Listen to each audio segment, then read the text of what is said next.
Hello, you're listening to Radio DePaul. I'm Connor Mudd, and this is Tom Talks.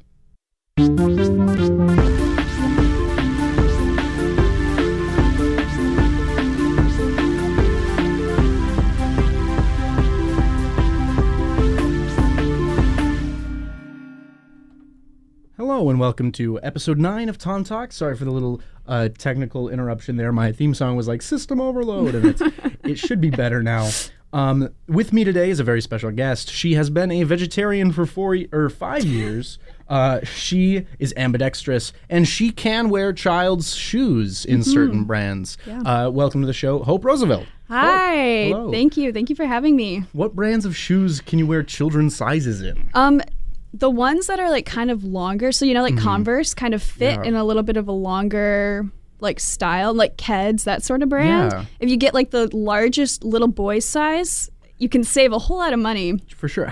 What percentage of your shoes are children's shoes then? I mean, I only own one pair currently.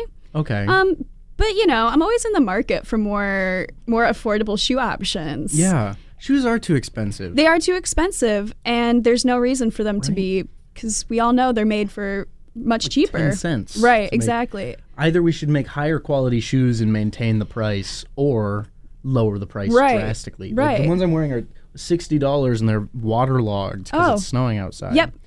I understand that. For $60, I should be able to walk through lava, I think. I would agree with that. I think that is a reasonable assumption.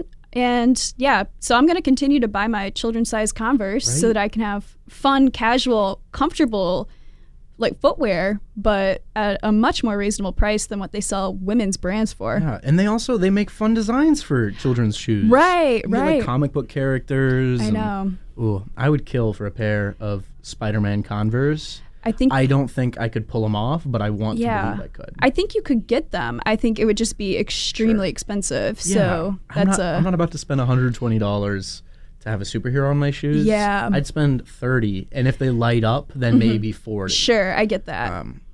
But they don't make light up sneakers for adults. Right. Well, they do. Yeah, they're not considered very professional though. No. Which is also the bummer of this society. I've never been to, because I assume that people wear them at light raves. I've never been to a light rave. So Me I don't either. know. Yeah.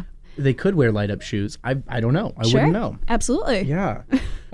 So you do a ton of stuff on campus. You're we work together as facilities assistants. We're on a trivia team together. Yep. But you do a lot with Global Brigades as well. What do you have coming up with Global Brigades? Yeah, so Global Brigades is a really exciting opportunity to get involved doing sustainable, ethical volunteering abroad. We work in Latin America and in West Africa primarily. Right now, we're starting to recruit for our summer brigades, which is really exciting. We have a legal empowerment brigade to Panama at the beginning of August. And that's a really cool opportunity for people that are interested in perhaps practicing law or human rights. But even if that's not your field, there's a lot that can be learned from that.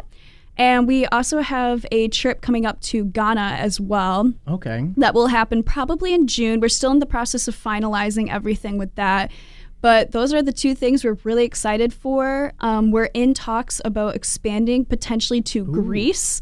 Wow. In the next year, because there is a large need for especially medical, public health related activities and groups to go in there and really work with the refugees there. But a big thing that we need to be doing as we're progressing towards that is we work around a holistic model with this idea of we want to create communities that can sustain themselves. We don't want global brigades to exist forever, because then what is the real good we're doing? And so we need to kind of adjust that holistic model to fit in a more, refugee camp kind of settlement instead of these communities necessarily. Yeah. So, a lot of exciting stuff going on with Global Brigades right now. Phenomenal. So, yeah. And where has it taken you in the world? So last December, I went to Honduras, which was an incredible experience. And it changed my life, in this sense that I went on a public health brigade, which involved me essentially constructing a sanitation station at these people's homes. I can't imagine I inspired a lot of confidence when I rolled up and said, hello, I am going to help construct a permanent building on your residence.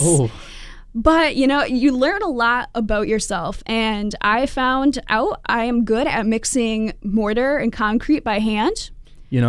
Someone's got to do it. Someone's got to do it. And, for all of my intense muscle structure that obviously everybody that knows me knows I have. Yep. I think everybody was a bit shocked. Everyone listening, Hope is the most jacked person I know. She is extremely muscular. Yes. She lays bricks every day. Yeah, I'm well known. People actually call me Hope the Muscles Roosevelt. Yeah, that is a real thing that is real. Yep, for sure. Yep. So that's the only place I've been with them. However, it was incredible. People have gone all over the place with them. So lots of great opportunities with that. That's exciting. And I assume you don't want to be a bricklayer for a living. What are you looking to do with this experience? So I think a big reason why I wanted to get involved was I think it's super important to try to understand community building, but in the sense of asset-based community building, which is essentially looking at, what does the community have to offer? What do the members of the community bring to the table, instead of coming in and bringing in all of these outside forces, really trying to see what can we work with that already exists. And I think that is going to be the best way forward in developing many impoverished communities, both in the U.S. and abroad. Right now, I am super involved with doing a lot of immigrants' rights work. I have started an internship at the Hana Center in Ravenswood, which actually originated as a Korean rights group, but has since then kind of branched into working with a lot of Latinx and a lot of Korean immigrants in the communities that they serve. Amazing. And so we're working towards building a job fair for our job seekers that have limited English proficiency. Because that's a huge hurdle to overcome. Yeah. We always talk about how ridiculous the English language is. So to imagine having to come here and learn that and also get a job and also provide for your kids and also, there's so much there. So doing what we can to work amongst our communities and really promote what they do bring, and maybe English isn't the most important skill that a worker can have. That's something you can pick up on the job. So that is a lot of where I'm going right now. A lot of nonprofit work, a lot of just trying to make the world a bit more equitable of a place for everyone. Amazing. I love that on the movies where there's no social or political aspects, we often have guests who have phenomenal aspirations, doing phenomenal things. This movie is none of that. Can't wait. Context, none of that fun global perspective. Well, it is Tom Talks, so we should talk a little Tom. Yes. First things first, how familiar are you with Tom Cruise's films as a whole? Yes. So as some people may know about me, and others that are tuning in and don't know me may not know, movies are not something that I know a lot about. Sitting still for that long is not something I'm good at, nor do I have time for. So my general movie knowledge is pretty none, and my Tom Cruise knowledge might be even less than that. Sure. I have seen one Tom Cruise film, and that would be Rock of Ages. Amazing. Which I believe was the catalyst for this show. Yes. I love Rock of Ages. I have to say, you have to come into it knowing, the storyline isn't going to be the best part of that movie. Right. It's a jukebox musical. Right. It was never meant to be. They found the songs first. Right. And then wrote the story with what they could get the rights to. Right. Which is a noble pursuit. Yes. And it is. It's some good music.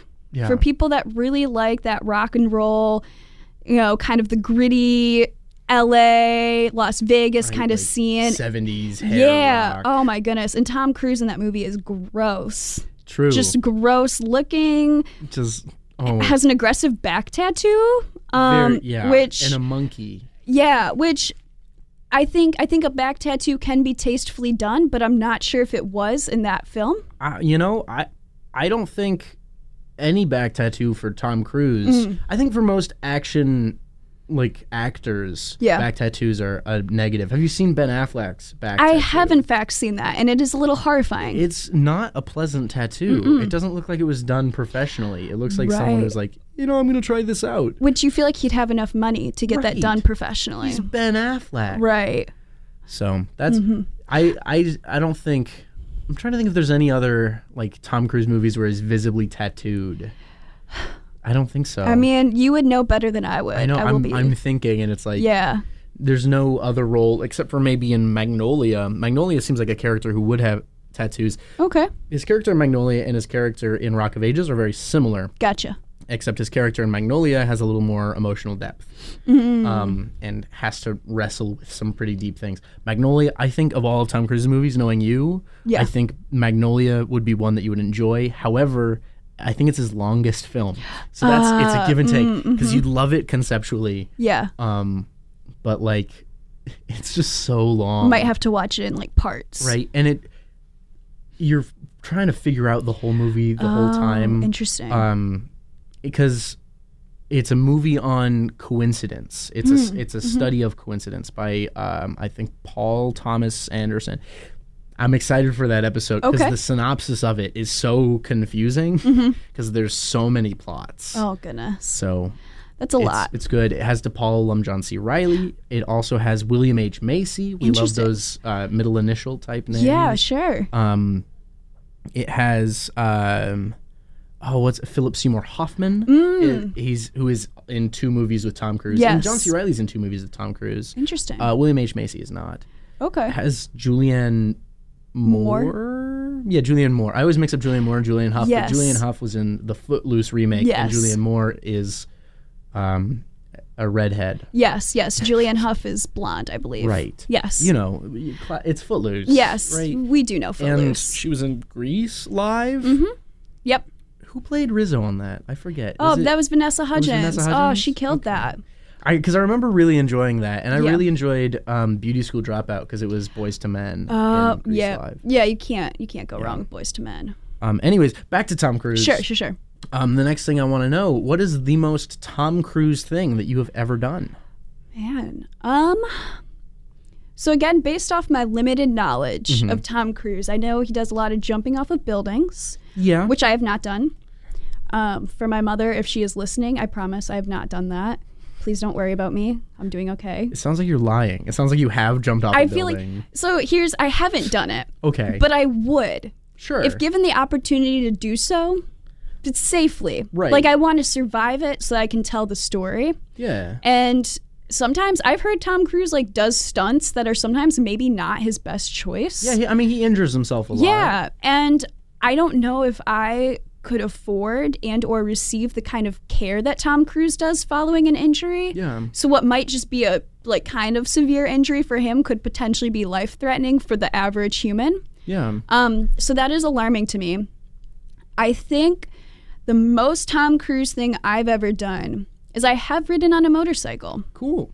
That's a common one. Yeah. People will bring up. Yeah, I feel like that's pretty basic. Yeah. You wear a lot of leather jackets. That's Yeah. very Tom Cruise-y. I do. I try to give off an imposing impression. Yeah. So yeah, I suppose Tom Cruise and I could perhaps have a similar fashion sense. Yeah. That might be a thing for us. Honestly, I can't picture a Tom Cruise outfit that you wouldn't wear, except for maybe the one from this movie, because this movie has my favorite costume of any Tom Cruise movie, and we'll talk about it. But next, we're going to do a segment. I'm going to give you 1 minute, and you're going to get to say whatever you need to say to Tom Cruise. Okay. Anything you've ever wanted to say to him, or any celebrity in general, really. Okay. You have 1 minute starting now. All right. Hey Tom, how you doing? It's me, Hope. I don't know you well, and what I do know about you, I'm not sure if you would consider to be terribly flattering. I know your front tooth is in the middle of your face, and once I saw that picture, I could not go back, and so I generally kind of associate you with that. I'm pretty interested in the whole Scientology thing. You know, how did you get there? And what value have you gotten from it? You know, it gets to this reputation as a cult, and I'm a little afraid of it, but I always think it's interesting to try to gain a perspective of why someone would choose to turn to something like that religion. I think religion in general. So I'd love to pick your brains about that. Give me a call, you know, when you got some spare time, or shoot me an email. Emailing me is literally like texting me, so I'll respond. And thanks for listening to Tom Talks with Connor Mudd. That was a perfect 1 minute. Thank you. I was watching. That was That was phenomenal. I like that you're like, yeah, you're gonna email with him now. Yeah, I don't know. It could happen. Right? I think of the 9 people I've had, the 5th person to mention Scientology. Yeah. I worry that the Church of Scientology is going to come fight me. Maybe. I hope not. I mean, no ill will. I'm not saying it's a negative or a positive thing. I think it's trying to understand, how does someone get involved in the first place? Right. And then, what keeps you there? And I think that's a lot of religion, For sure. It's not just Scientology. Yeah. They just take a little more money than the others. Yeah, I just don't understand Scientology in the same way perhaps I understand other religions like the ones we studied in school, for sure. They should teach a Scientology course. That could be interesting. I don't think they're going to at DePaul. No, I don't think so either. I think honors Scientology. Ooh, oh. Right? As the religious multiculturalism Yeah, that course. could be interesting. I did learn about Vietnamese ghosts, so anything is possible. Anything is possible. Well, since anything is possible, a commercial break is possible. We're going to go into a commercial break. After the commercial break, we are going to talk Oscar predictions, and then we're going to get into the synopsis of the movie, and then fast facts, data breakdown, and then later tonight will be Oscar stuff. But stay tuned after a word from our sponsors. Hello and welcome back to Tom Talks. You're listening to Radio DePaul, and I'm Connor Mudd, and I'm here with Hope Roosevelt. Hope, the Oscars are tonight. Do you typically watch the Oscars? I do not. Again, it falls into my whole feeling on movies. Sure. It's quite a long broadcast. I do find it works out better because there are those commercial breaks, which are handy stretch breaks, snack breaks, that sort of thing. Yeah. But yeah, I don't traditionally watch it, but maybe I will. Yeah. There's tons of opportunities on campus to find people who are watching it as a group. Yeah. And I definitely, this year, I kind of fell behind on watching all of the Oscar movies. I've done it in the past where I've seen every Best Picture nominee. Interesting. And this year I was like, no, no, thank you. But it's fun to think about. Anyways, so for our game segment today, we are going to make Oscar predictions. Okay. So I'm gonna go. We're not gonna do every category. So I'm gonna cut out things like editing and screenplay. I think I'm gonna cut out. We do appreciate our editors, but Right. yeah, no, we don't. Like I'm gonna cut out documentary short. Yeah, I But don't I'm have gonna keep those. in documentary. Okay. And like I'll keep in costume design and things. Yeah. But no visual effects, no screenplay. Nope. Yeah. So, and I know you might not have seen it, so I'll do my best to explain if you have questions about any of the movies. Sure. Which I also haven't Right. seen all of them. I have a vague understanding of some of Yes, them. I believe I saw previews for most of them. Right. And I've seen 3 of the Best Picture nominees. Excellent. Of the 9 or so of them. But we'll start at the bottom-ish, the far right of my list Okay. with animated short. Oh. Have you seen any animated shorts? Do you have Disney Plus? I do not have Disney Plus. the real question. I believe my brother-in-law's mom was going to get it, and then I was going to take that login. But it never happened. But so far, I haven't been contacted, so who knows? If he's listening, I'll talk to him later. Yeah. So the best animated short, the nominees are Desera, Hair Love, Kitbull, Memorable, and Sister. Interesting. Kitbull is the only one that I'm familiar with. It's about a little dog. It's a Pixar Spark short. Oh. And of the Pixar Spark shorts, there's a lot of really good ones, but Okay. I think some of them are nominated last Is it year. sad? Ish. Okay. Yeah, Interesting. it's not the happiest. Okay. All of the buzz I've read though is leaning towards Hair Love. I don't know though. Yeah, when you were reading them off, Hair Love stood out to me because that seems like, just based off the name, it seems like a very empowering kind of short. Yeah. And people are into that. That's been, because normally I would lean towards sad for the Oscars, but I Right. feel like the last few years we've taken a turn towards a bit more of the empowerment side. For sure. So Hair Love, I think could pull it off. Yeah. Yeah, I'll agree with you there. I think Hair Love definitely has what it takes. Let's go to Best Original Song. Ooh. So There's, of course, Into the Unknown from Frozen 2. Have you seen Frozen 2? I have not seen Frozen 2. You know, I saw it. Yep. It was fine. It's the one, very high note. Oh. La da da da. You know? Yeah, I think I've heard it. Wow. I know. Wow. I'm Idina Menzel now. That was pretty stunning. Yeah. So that one's nominated. I'm Standing With You from Breakthrough. Stand Up from Harriet. I'm Gonna Love Me Again from Rocket Man. I think it's a new original Elton John song. Okay. And I Can't Let You Throw Yourself Away from Toy Story 4. Oh. I didn't see Toy Story 4. Me either. I might see it eventually. Sure. But I really liked the conclusion of Toy Story 3 as like a conclusion to the series. Yeah, there is a point where maybe you just gotta call it a day. Right? And it was such a sad have you seen Toy Story 3? I have, yes. With them holding hands in the incinerator. Yeah. You're like, this is it. It's they can't, a lot. Yeah. There's nothing more. But apparently the fourth one was really good. Okay. I just didn't see it because I was like, I don't want more of that. You know, So- again, it's time and money you got to decide you have, and I didn't have time for that. Yep. We'll go. You know what? On to the best animated film in general. Thank God Frozen 2 was not nominated. Okay, yeah. I know people listening, my mom, my sister, and my girlfriend all really enjoyed Frozen 2. Sure. So they'll all be upset. They're going to be upset with me for saying thank God. But it wasn't as strong as the first one, and I know I haven't seen any of these, but I'm certain it wasn't as strong as any of these. Sure. How to Train Your Dragon Hidden World was nominated. Okay. But that one has been people haven't had it win the last couple times when it really deserved to win. Yeah. At least the first How to Train Your Dragon Right, really that's a good should have one. won. Yep. And the second one was also pretty good. I haven't seen this one. I think this is the fourth one. I Lost My Body, I actually haven't even heard of. Interesting. It's No. probably an indie animated film.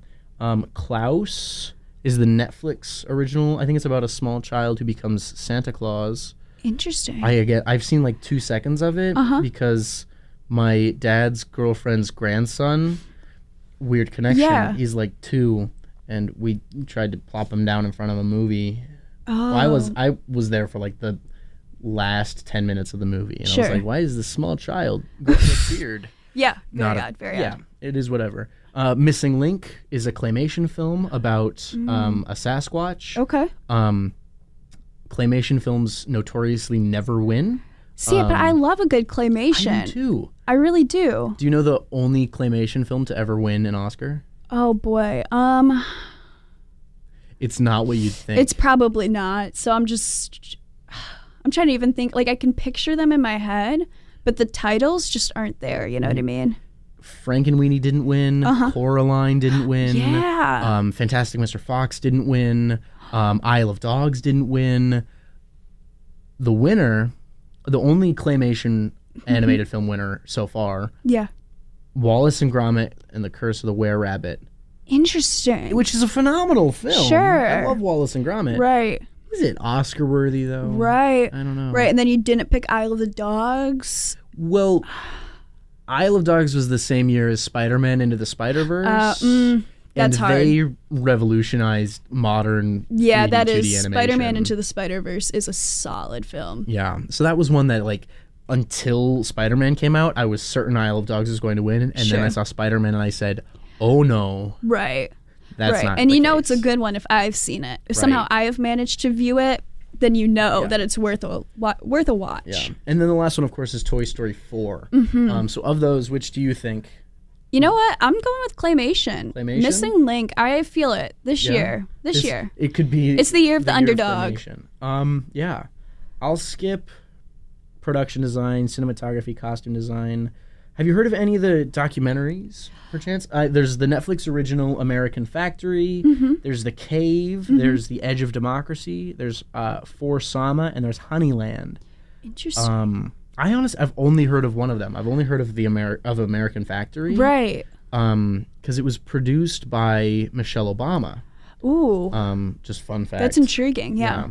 Which leads me to believe that it might win. Right. That does. Michelle seems to have a very golden touch. Yeah. I don't know if I'm allowed to call her Michelle. Like we're friends. Yeah, But I feel like the whole nation, I think, is on that level with her. I feel like she has a very relaxed demeanor. Yeah. Like she's the exact kind of person that you think, if I was in crisis, I want her there. For sure. Would you, if you wouldn't call her Michelle, would you call her, what, Madam Obama? I don't, First Lady? First Lady? Mrs. Obama? Queen of my life? I don't know. Right? Yeah. I think Michelle is fine. I think Michelle. I like Michelle. Just Michelle. Michelle, if you're listening and that's incorrect, please let us know. Right. If Michelle is listening. If Michelle's listening, I'll we know lose it. she's not. Right. But we could hope. Yeah.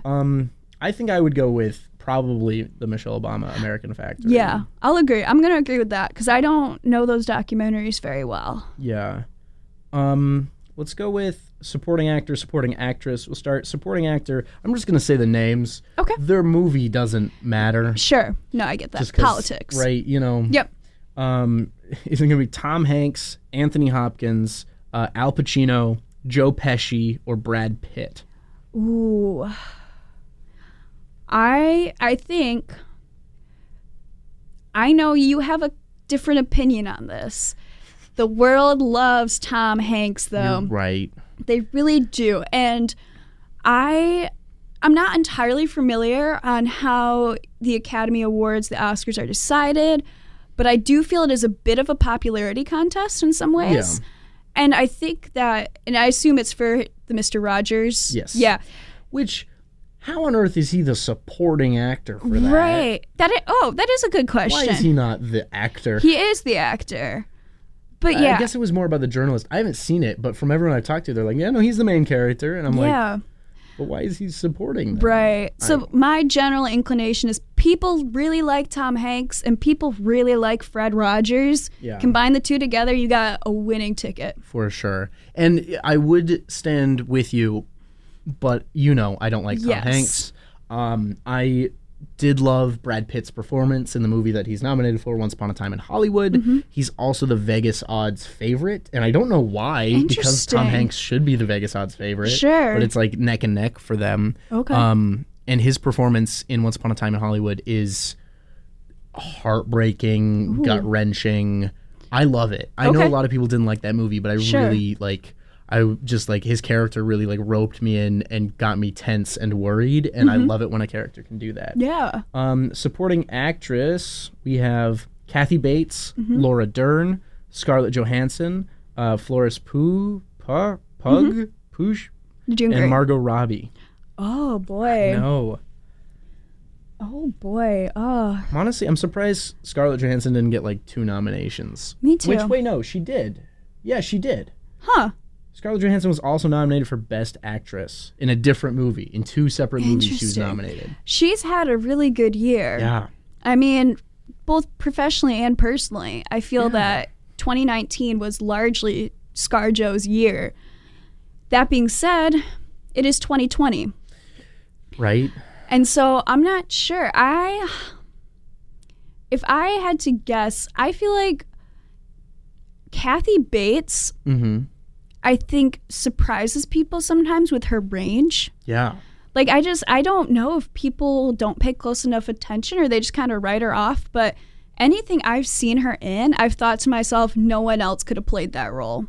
Yeah. I can't think of somebody that compares to her, and all of these women are phenomenal, but Kathy Bates just has that particular quality about her. I don't know if that's actually scientific within the film community to say that. However, she definitely has that immersion. She has that X factor. So I want to go with my girl Kathy. Okay. I'm honest. I'm going to go with ScarJo for this one, but not for the other one. Okay. Because this one is Jojo Rabbit. The other is Marriage Story.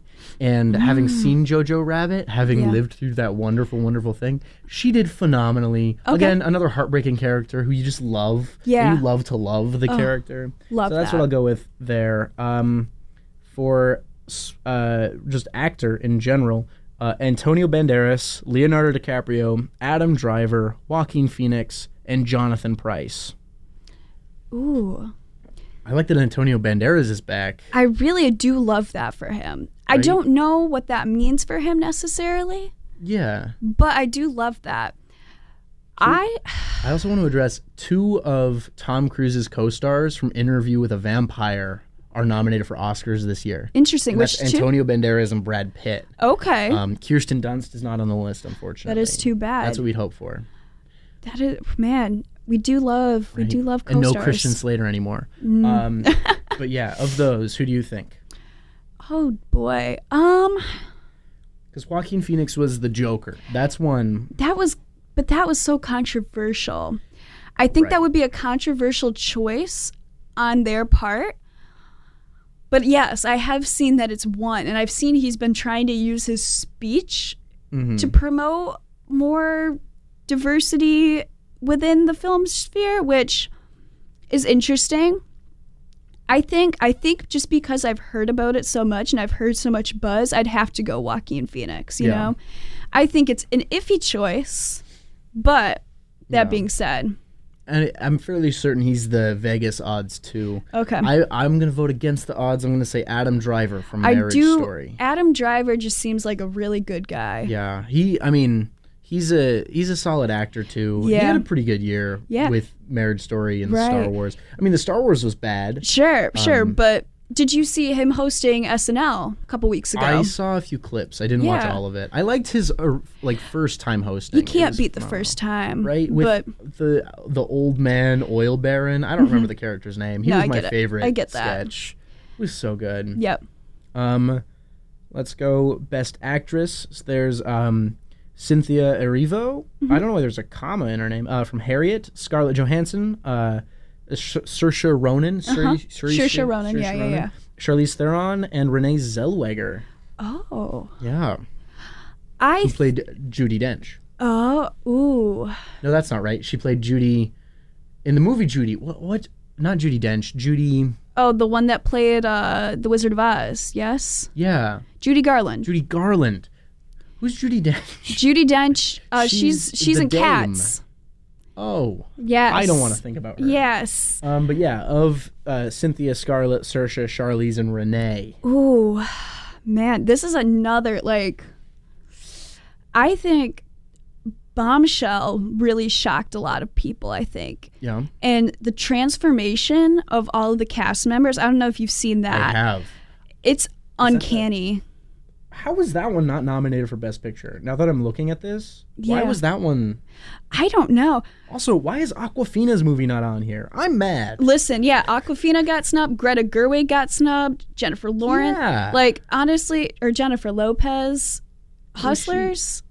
I didn't see Hustlers. Hustlers got snubbed. Yeah, there's a lot of controversy surrounding this Oscars, which is why I was hesitant about Joaquin Phoenix, because I wonder if they're going to try to scale that back. Right.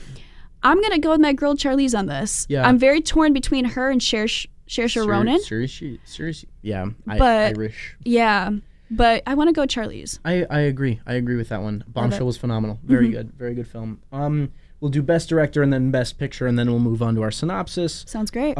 Best Director, Martin Scorsese for The Irishman, Todd Phillips for Joker, Sam Mendes for 1917, Quentin Tarantino for Once Upon a Time in Hollywood, and Bong Joon-ho for Parasite. Unfortunately, there are no women on this list. Yes, there are no women. Calling them out. Yep, you might as well. I have heard a lot of buzz around Sam Mendes for 1917. For 1917. Yeah. And I have not seen it, but my roommate did go to see it, and she had a lot of really great things to say about it.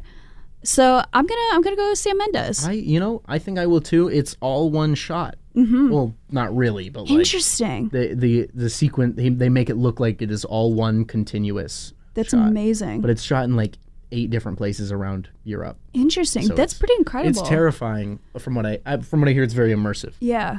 And also, Martin Scorsese of The Irishman directed the movie we're going to talk about today. Hey, how about that? Yeah, he also directed the movie that it's a sequel to. But for Best Picture, there's so many Best Picture nominations. Ford v. Ferrari, The Irishman, Jojo Rabbit, Joker, Little Women, Marriage Story, 1917, Once Upon a Time in Hollywood, and Parasite. What do you think is going to win Best Picture? Ooh, Best Picture. So, just to reiterate that I've not seen a single one of these films, therefore my opinion is based entirely off of what others have told me. I think I'm going to go 1917 again. Okay. I think just keep on. I feel like there is a general trend of it's usually certain movies win many of the awards. Mm-hmm. So I'm feeling that 1917 vibe. Yeah. I'm going to go with Parasite out of left field. All right. Because I've heard a lot of critical acclaim for it. Like people have really loved Parasite. And I think it was snubbed at the Golden Globes. And so they might try to adjust for that. But I've just heard so many phenomenal things, and it would be really great to have like a foreign film win Best Picture. Yeah. This is also nominated for Best Foreign Film, and there is no doubt in my mind it's going to win that. Of course. South Korean made film. There was a quote, I'm going to paraphrase it, but the director was like, your world opens up when you can look over a 2-inch barrier of subtitles. And I love that. Yeah, I was going to bring that up because I feel like the foreign film industry is kind of hot right now. And like the stuff that I am watching, I've primarily been watching foreign language films and like TV shows. Yeah. So have that's you pretty. Seen the new French Les Miserables? I have not. Okay. It's on my list. That's a French foreign film. I know you speak French. Yes. So that would be one that you might enjoy. It's nominated, but it's nominated in the same category as Parasite. You know, and Parasite's nominated for Best Picture. You got to cut your losses sometimes. I assume that if it wins Best Foreign Film, it might not win Best Picture, but I hope that it could win both. Sure. That's what I want. Other than that, my favorite of any of these movies was Jojo Rabbit. Jojo Rabbit was so good. Of the 3 that I saw, being Once Upon a Time in Hollywood, Jojo Rabbit, and Joker, I did not like Joker. Okay. I loved Jojo Rabbit. Okay.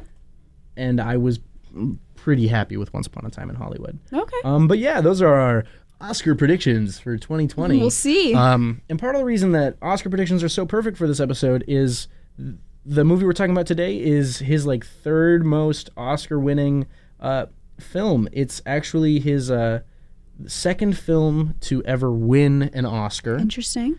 The first film to win an Oscar was, of course, Top Gun. Top Gun won for what did it win for? It won for Best Original Song. Oh. Yeah, that was Berlin. Take My Breath Away, Berlin. Yep. Color of Money won Best Actor. Okay. For Paul Newman. Gotcha. And then several other people were nominated. But I'll get going into a little bit of a synopsis. So it's a movie. It's the sequel to the movie Hustler. Okay. I don't know anything about the movie Hustler. Sure. So I'm not going to tell you anything about Hustler. But basically, Fast Eddie Felson is a character name. Yeah, you know, Eddie, played by Paul Newman. He is a former pool hustler turned successful liquor salesman in Chicago. So it's another Chicago movie. Love that for us. This is like our 6th Chicago movie in 9 movies. All or something. right. There's a lot. I like it's it. solid. That's a good trend. And so he still like stakes bets for pool players, but he doesn't play pool. And he was staking bets for this guy named Julian. And Julian gets beat by this young kid, this new kid who's really good at playing pool, Tom Cruise. And his name is Vincent Lauria. Interesting. And he's very young. He's charismatic.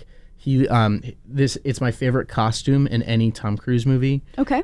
His costume. His hair is stuck up like 5 inches. He's got earrings, like diamond stud earrings, and he's wearing a black T-shirt with his name printed on the front. Interesting. It just says Vince. What a vibe. It's so great. We should all believe in ourselves as much as he does. Yeah, because he works at like a toy store, and that's his uniform. Oh my goodness. They make him wear a shirt with his name on it at the toy store. So he just walks around outside of the toy store wearing this black shirt that just says Vince in big white block letters. So imagine Tom Cruise in that ridiculous outfit. Oh my goodness. I love it. Fast Eddie Felson recognizes Vincent's skills, and his Vincent's girlfriend, is kind of inexperienced at luring in other players for Vincent to hustle. Okay. And so Eddie kind of recognizes this and is like, they'd be perfect for hustling. I just need to train them. So he starts to train them.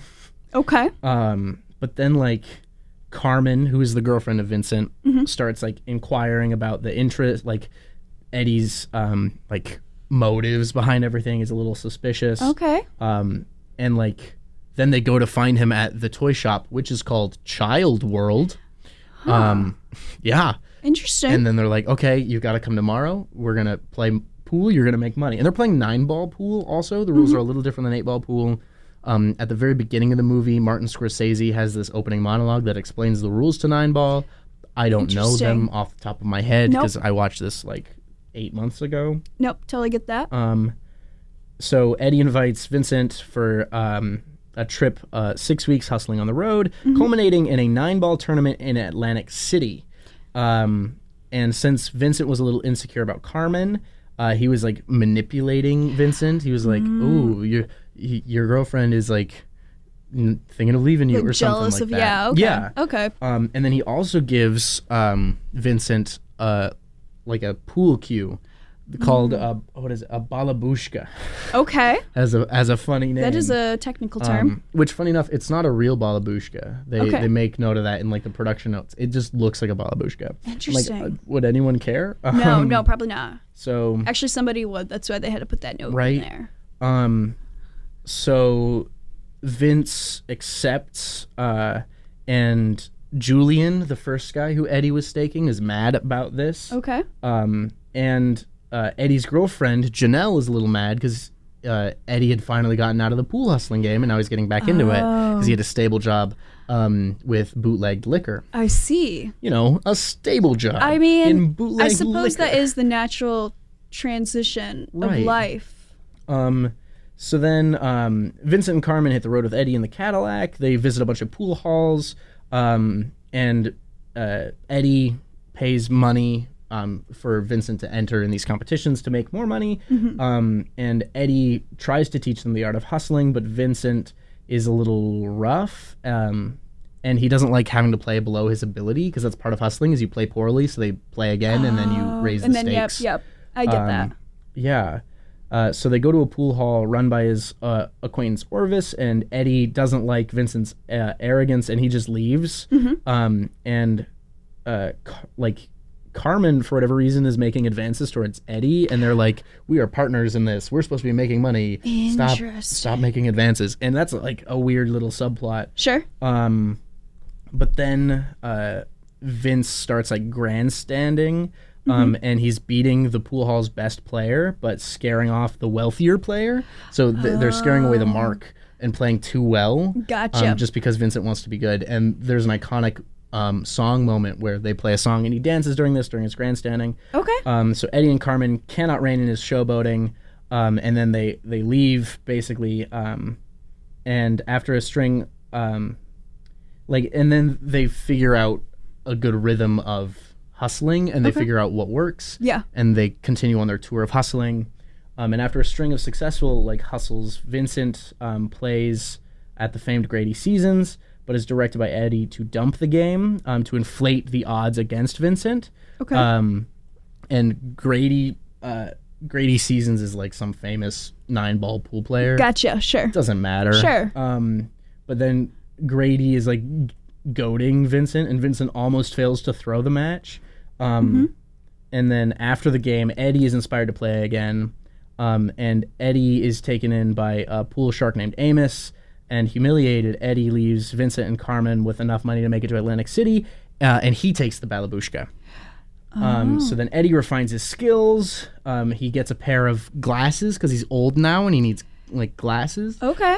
That he didn't need before. That's why he's gotten bad at pool. Interesting. And then he gets on a winning streak and he goes to Atlantic City, and at the tournament they run into Vincent and Carmen. And they arrange a bet with another player, and Eddie, who is winning against Julian and Vincent, he's winning against Julian, and Vincent is beating Grady, and then they're set to face each other, and Janelle arrives. Janelle is Eddie's girlfriend. Yeah. Janelle arrives to support Eddie, who triumphs against Vincent. So Eddie beats Vincent in the end. Oh, so Vincent, the Tom old Cruise school. plays the villain in this. Kind of, but more like the student who becomes good, but can still be beaten by his teacher. All right. And then, as they went to celebrate, Vincent and Carmen surprise Eddie with $8,000, his cut of Vincent's winnings, from intentionally losing the match. So Vincent threw the match because he could make more money by losing than he could by winning. Oh. And in the semifinal match, Eddie sees his reflection in the 2-ball, And he's disgruntled, and he forfeits the game and returns Vincent's money with plans to live with Janelle, but determined to win legitimately. Eddie faces Vincent in a private match, declaring, "I'm back." And that's how it ends, is like they're playing just together privately, and he's like, "I'm back." And it's like, Interesting. It's just old dudes being old dudes. Yeah, I think sometimes it can be hard to. It's like writing the conclusion to an essay, Right. He's like, "Yeah, I'm back." Yeah, how do you really do it? And sometimes I think people just go with the first idea they have. Yeah. But during the grandstanding scene, there is a moment when Tom Cruise is twirling his pool cue and having a grand old time. During that time, when he's making mistakes, a song is playing, and that's going to be the song we play today. We're going to do a song and then a commercial break, and we'll come back with some fast facts and conclusions, and then we'll be out of here. Love that. All right. Stay tuned.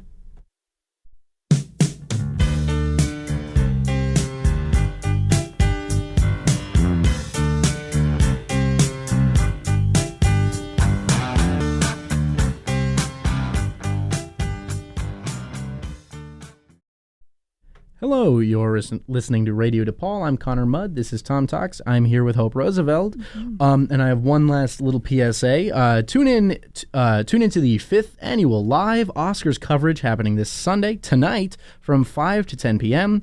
Tune in to hear the predictions and the banner, and from all of the movie geeks at the radio station. I don't have any official slot, but I might be in the building, this is my Oscars show. This is me talking about the Oscars when I can. Sure. But tune in for a live commentary. Yeah. We're going to go into some fast facts. So Werewolves of London was the song that was just playing. I love that song by Warren Zevon. Yeah. Either way, it happens at a fun moment in the film. Okay. The movie, of course, was directed by Martin Scorsese, director of this year's The Irishman, which could win some awards. It could also not win. It was like 4 hours long or something. Oh my. Yeah, it was ridiculous. That's a level of commitment That's I why just I haven't can't seen do. it. Nope. You see. My parents liked it, but they're, parents. Yeah. So I they get like that. they like long things. Sure. And old actors. Yep.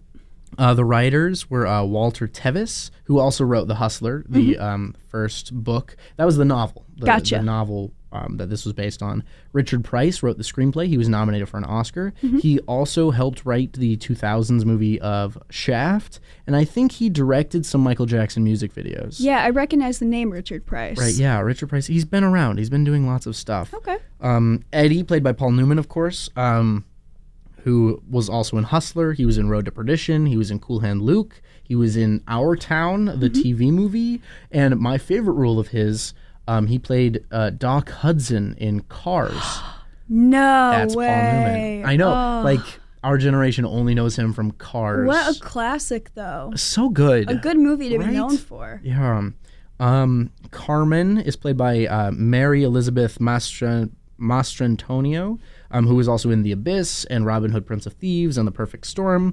She had honestly a solid resume. Yeah. Janelle was Helen Shaver, who was in the Amityville Horror, The Land Before Time. She played the mother of Littlefoot. Oh, wow. And she was also in something called The Police Surgeon. Ooh. I don't know what The Police Surgeon Me either, but man, the mom of Littlefoot. So heartbreaking. That was a sad one. So heartbreaking. Julian was played by John Turturro, who was in Barton Fink and Transformers. He's like the conspiracy theorist from the Transformers movies. Okay. He's also in Cars 2. He's like an Italian car. Oh. So funny enough, Cars and Cars 2 are both represented. Love that. And Oh Brother, Where Art Thou? He was in, which I haven't seen, but that's one that's been on my list for a long time. Okay, yeah. Orvis was played by Bill Cobbs, who is in Demolition Man and Oz the Great and Powerful, which we all forgot about. Yeah, a pretty good movie. Really?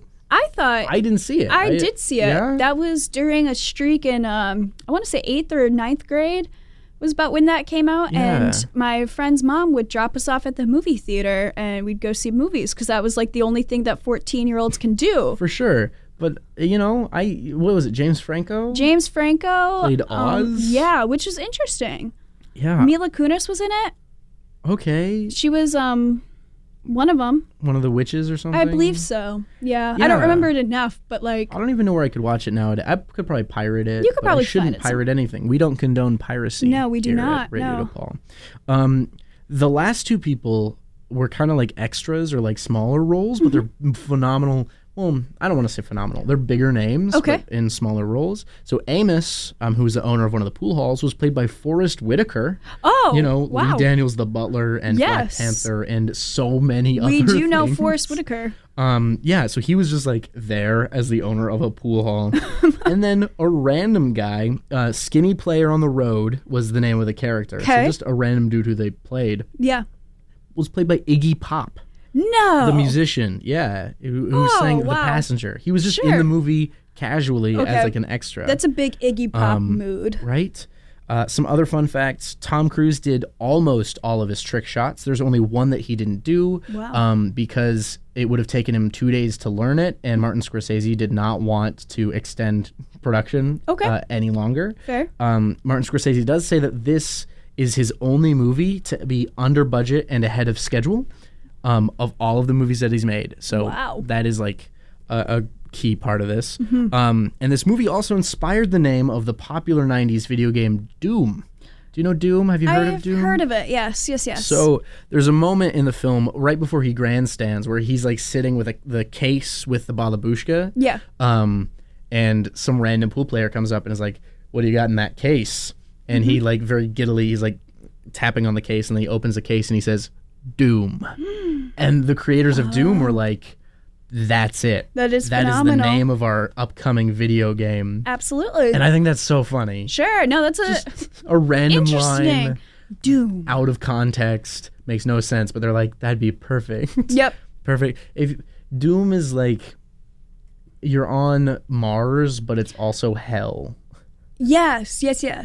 There's also a movie based on the video game starring Dwayne "The Rock" Johnson. Of course there is. I haven't seen it. I don't want to see it. Sure. I've played a few of the versions of the game. I played one of the old ones, and it was good. Okay. It was a little scary.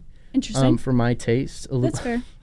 Honestly terrifying. Even the old versions. Oh, interesting. No, we don't need that. Real life is terrifying enough. There's a trick they do in the new one where they your health bar, the points closer to the end of your health bar are worth more than the points at the top. Oh. So you lose a lot of health really quickly, but then you're at low health for longer. Ooh. And it makes it so you're more tense while you're playing. Yeah. And I hate that I know that. No, I don't like that. And I hate that they do that. Yeah. But they do it. We'll go into some data breakdown, and then we'll get out of here. This one, honestly, I rated it really highly. I really enjoyed this movie because Paul Newman was phenomenal. The directing was great. Tom Cruise was Tom Cruisey. Yeah, for sure. It was classic. Yeah. So enjoyment, I gave it a 14. Engagement, I gave it a 15. Quality, I gave it a 14. Iconography, I only gave it a 9 because it's not one of his super well-known ones. His character, while iconic, is not a Maverick iconic or an Ethan Hunt iconic. Sure. And the Tom Cruise factor, I gave it a 15 because he did do all of his own quote-unquote stunts. Yeah. They were just pool trick shots and not jumping out of a building. Sure. That gives a total meta score, or like cumulative score, of 67. Okay. Which is like and what is this out of? Highest. Out of 100. Okay. Yeah, 67. It's not bad. It's a D. Yeah. Well, you know. He hasn't hit 90 in any of these movies from me yet. Okay. So it's his third place movie right now, behind Risky Business and Top Gun. Gotcha. And it's honestly, it's up there with one of my favorites of his lesser known stuff. All right. But yeah, that's all the time that we have for today. Thank you so much for coming on the show. Yeah, thanks for having me. Yeah, we love having wonderful guests. But as always, stay gold, Pony Boy.